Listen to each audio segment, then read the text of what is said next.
With the border reopening this year, Kiwis are set to take to the skies to travel the globe. But first, let's take a look at New Zealand's rules that are likely to make that a little harder.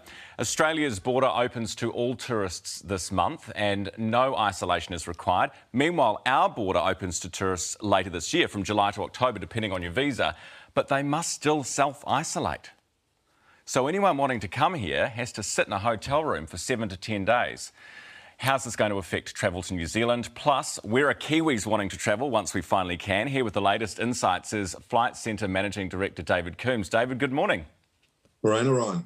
So let's start with international tourists wanting to come here. Just how much of an impact, because Australia's opening up, how much of an impact is that delayed border opening for New Zealand and then the self-isolation requirements? What impact will that have on our tourism sector?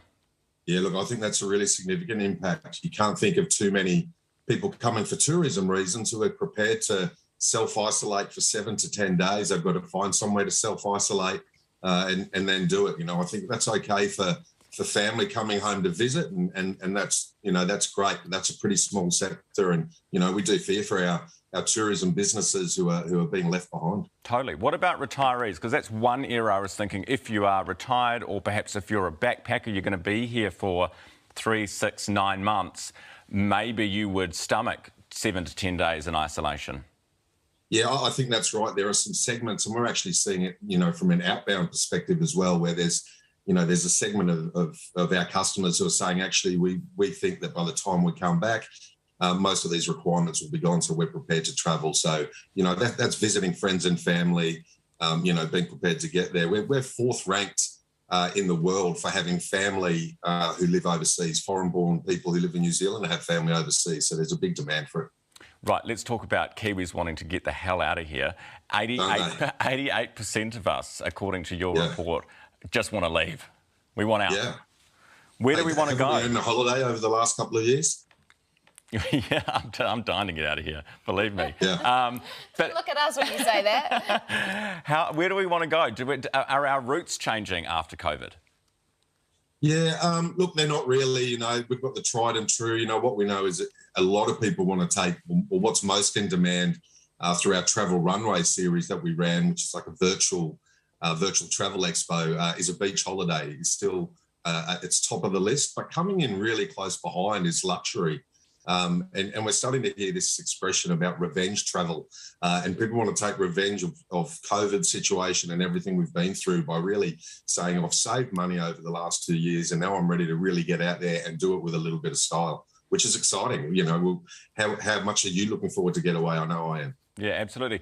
I think people are going to go for longer periods. Is this what you're seeing when people are making inquiries? Is it people wanting to go for 1 or 2 week holidays once we finally can, say, you know, later end of winter? Or are people saying, I want to go for a month or 2 months?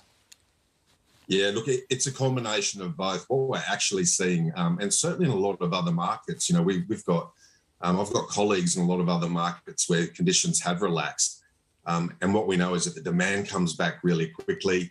It's complicated, so you really do need to talk to a travel agent. But customers are booking 4 or 5 holidays in advance, a couple of years worth, because they've had all this time to dream, and now they just want to commit and get everything booked in while they can. Wow. I barely plan my weekends. That's intense. I'm a little bit the same, but you know, like I say, this revenge travel, it's a real thing. It's time to get out there and explore. People are hungry. On that, are there the flights there? Because if people are going to, as you say, demand bounces back very quickly, but will the routes be there? Will the flights be there?